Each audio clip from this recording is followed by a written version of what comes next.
The content in this presentation is covered on pages 151 through 154 of your textbook, and it's meant to help you achieve learning objective number 25, which is to list the primary factors that influence the stability of air.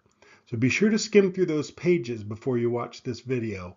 Also, read the chapter carefully before you attempt the online quizzes. Any factor that causes air near the surface to warm relative to the air aloft makes air more unstable, so it will increase stability. Stated another way, any factor that increases the environmental lapse rate renders the air less stable, whereas any factor that reduces the environmental lapse rate increases the stability of the air. Instability is enhanced by warming of the lowermost portion of the atmosphere by solar radiation during daylight hours, heating of a cold air mass from below as it passes over a warm surface, the upward movement of air caused by a process like orographic lifting, frontal lifting, or convergence, and also radiation cooling of the cloud tops. Stability is enhanced by radiation cooling of the Earth's surface after sunset, the cooling of an air mass from below as it traverses a cold surface, subsidence within an air column. Those are the big three. Note that most processes that alter stability result from temperature changes caused by horizontal or vertical air movement through daily temperature changes. Those temperature changes are extremely important as well.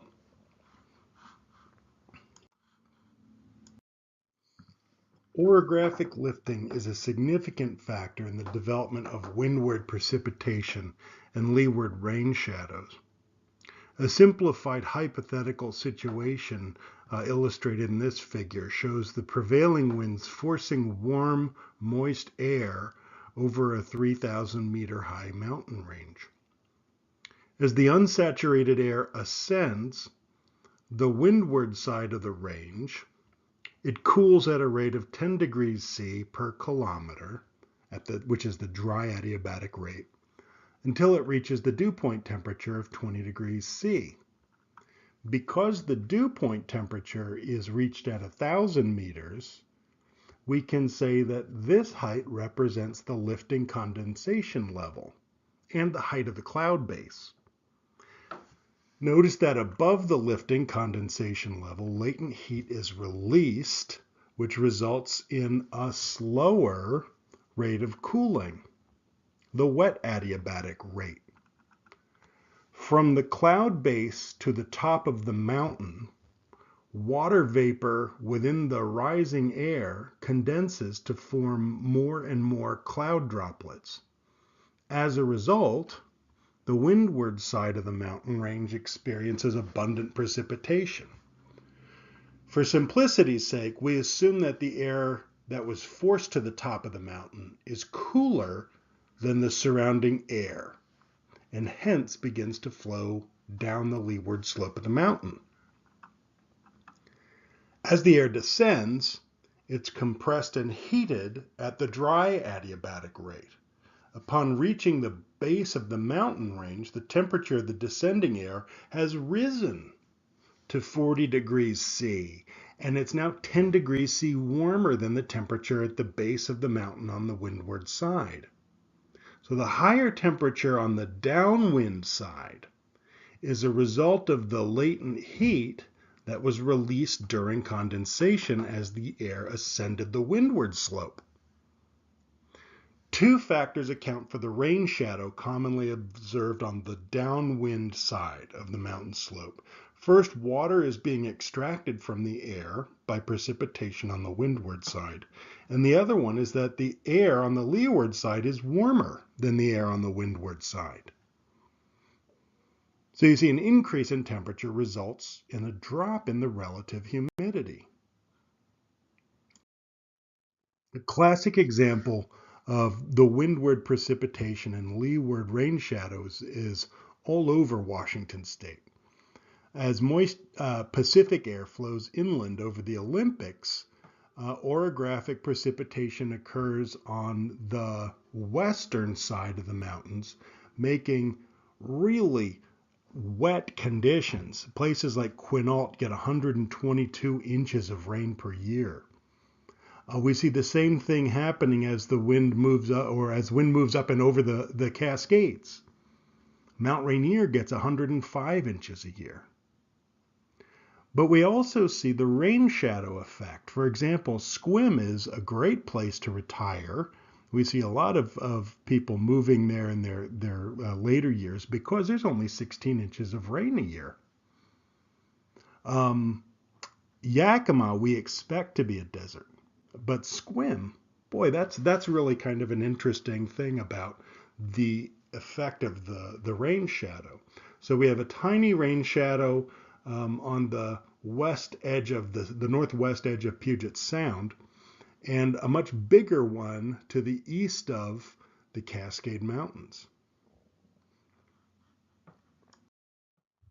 The most stable atmospheric conditions that we see in the atmosphere are usually associated with temperature inversions. So a temperature inversion is a layer of the atmosphere in which the temperature increases with altitude rather than decreases. Temperature inversions act like a lid that keeps the convective motion in the atmosphere from getting above the inversion. There are two main types of these inversions. Those that occur near the surface, like the one in the picture here, and those that occur aloft. Many processes generate temperature inversions, like radiation cooling of the Earth's surface on a clear night. After sunset, Earth's surface loses energy quickly and through conduction cools the air near the surface. But because air is a poor conductor of heat, the air aloft remains relatively warm. And we'll see as a sign of that inversion, that cool air being trapped near the surface. So we'll see a fog layer someplace below the inversion layer. When the air near the surface is cooler and heavier than a layer of air aloft, there's minimal vertical mixing between those two layers.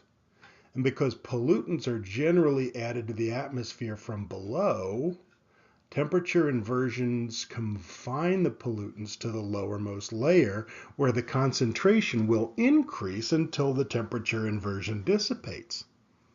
So when we see widespread fog, it can be enhanced by temperature inversions. Fog often forms after sunset because of irradiation cooling. If an inversion develops, mixing between the moist, fog-laden air near the surface and drier air aloft is inhibited, that prevents the fog from dissipating. Temperature inversions that occur aloft can cause convective clouds to spread out and take on a flattened appearance. One example is the flattened top of towering storm clouds that reach the top of the troposphere. That's the tropopause. This inversion is the result of solar heating of the ozone layer that's found in the stratosphere above these clouds. So subsidence as a mechanism for generating temperature inversions aloft is a topic later on in this chapter that we'll talk about. So to sort of summarize what's going on here, the role of stability in determining daily weather is a really important issue. The air stability or lack of stability determines to a large degree whether or not clouds develop, whether or not those clouds develop precipitation, and whether that precipitation will come as a shower or a downpour. When stable air is forced aloft, the associated clouds generally have little vertical thickness and precipitation, if any. So In contrast, unstable air can result in towering clouds, frequently accompanied by thunderstorms and heavy precipitation. The most stable conditions occur during a temperature inversion, when the air temperature increases with height and inhibits vertical air movement, like a good foggy morning. So use the content here on your textbook and on the Canvas site to verify that you can answer these questions. If you're comfortable with these questions, you're in great shape for the exam. If you can't, review the textbook, rewatch the video, and see if those abilities improve. If you're still stumped, start a discussion on the Canvas site or ask me for help.